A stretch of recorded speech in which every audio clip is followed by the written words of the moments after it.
नमस्कार, आप देख रहे हैं नमस्ते भारत न्यूज चैनल, हर वर्ग की आवाज। और मैं हूं आपके साथ आरती सिंह आजाद और रुक करते हैं खास खबर की ओर।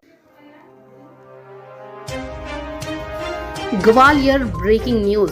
ग्वालियर की 2 दिवसीय प्रवास पर पहुंची केंद्रीय मंत्री ज्योतिरादित्य सिंधिया द्वारा आज अचलेश्वर चौराहे पर अपने पूर्वजों की प्रतिमा पर पुष्प अर्पित कर शहर में चल रही विकास योजनाओं के निरीक्षण की शुरुआत की गई।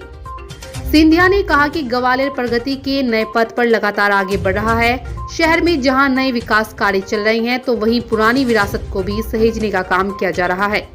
मुख्यमंत्री शिवराज सिंह चौहान हो या केंद्रीय मंत्री नरेंद्र तोमर हो या फिर ग्वालियर सांसद विवेक नारायण शेजवलकर हो, सभी जन नेताओं द्वारा ग्वालियर को विकास के नए पथ पर आगे बढ़ाने के लिए काम किया जा रहा है, जिसमें ग्वालियर के सभी मुख्य चौराहों को भी सजाने संवारने का प्रयास है। जिस तरह इंदौर, जयपुर जैसे बड़े शहरों के चौराहे को संवारा गया है, उसी तर्ज पर ग्वालियर के चौराहे भी आने वाले दिनों में आधुनिक रूप में नजर आएंगे और एक नया ग्वालियर देखने को मिलेगा। त्रिपुरा सहित देश के उत्तर पूर्वी राज्यों में चुनावी घमासान शुरू होने और कांग्रेस द्वारा जीत के दावे करने पर केंद्रीय मंत्री ज्योतिरादित्य सिंधिया ने कहा कि कांग्रेस चुनावों से पहले हर बार जीत का दावा करती है और चुनाव परिणाम आने के बाद अपने स्थान पर दोबारा पहुंच जाती है। उत्तर पूर्वी राज्यों में भारतीय जनता पार्टी विकास के एजेंडे पर आगे बढ़ी है और यह पार्टी द्वारा जो कार्य किए गए उससे विकास की एक नई इबारत लिखी गई है। एक नया त्रिपुरा उभर रहा है। बाइट ज्योतिरादित्य सिंधिया, केंद्रीय मंत्री, भारत सरकार। ग्वालियर से विनोद गुप्ता की खास रिपोर्ट। ग्वालियर को दोबारा निखारने की योजना मुख्यमंत्री नरेंद्र सिंह जी, हम शेजवलकर साहब मिलकर बना रहे हैं। तो जहाँ एक तरफ प्रगति और विकास की नई योजनाएं हम ला रहे हैं, उदाहरण के तौर पर रेलवे स्टेशन हो, एयरपोर्ट हो, एलिवेटेड रोड हो, 1000 बिस्तर का अस्पताल हो, बाड़े का सौंदर्यीकरण हो, वहीं जो हमारी पुरानी विरासत है उसको भी निखारने का कार्य हम लोग शुरू करने की कोशिश कर रहे हैं। मेरी यही सोच थी कि हम लोग ग्वालियर के मुख्य चौराहों से हम लोग शुरुआत करें। जैसे देश में अनेक शहर जहां सौंदर्यीकरण हुआ है, उदाहरण के तौर पर चाहे इंदौर हो, जयपुर हो, अनेक ऐसे शहर, वैसे ही ग्वालियर को निखारने का अब समय आ चुका है।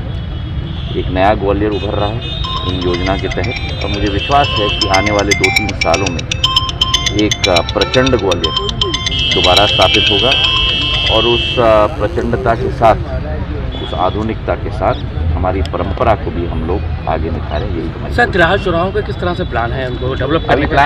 अभी प्लान बन रहा है। जैसे आप देख रहे हैं, मैं पहले निरीक्षण कर रहा हूँ। जो वर्तमान के हालात हैं वो दयनीय है। उस हालात से हमने अपने चौराहों को उभराना होगा, उस पर ही हमारा कार्य चल रहा है। त्रिपुरा सहित अन्य प्रदेशों में चुनाव है, कांग्रेस दावा जीत का करने लगी अभी से। कांग्रेस तो सदैव पहले से ही दावा जीत की करती है और फिर रिजल्ट्स आते हैं तो अपने स्थान पर दोबारा पहुंच जाती है। मुझे विश्वास है कि हमारे उत्तर पूर्वी राज्यों में भी भारतीय जनता पार्टी का कमल का फूल का झंडा पूर्ण प्रदेश की जनता के विश्वास के आधार पर उठेगा।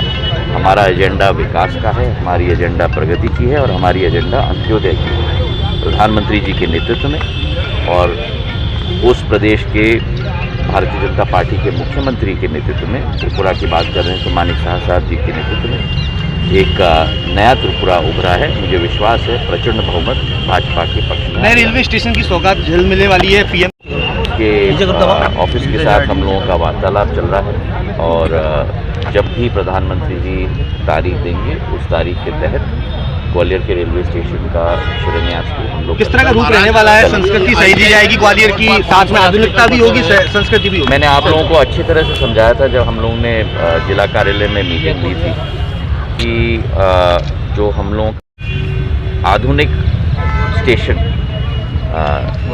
आगे जाके बनेगा। एक तरफ से एंट्रेंस होगी स्टेशन के लिए, प्लेटफॉर्म्स के लिए, दूसरे तरफ से एग्जिट होगी। मैंने स्वयं बैठकर इंडियन रेलवे की कंस्ट्रक्शन कंपनी के साथ खबरों में लगातार बने रहने के लिए देखते रहे नमस्ते भारत न्यूज चैनल। नमस्कार।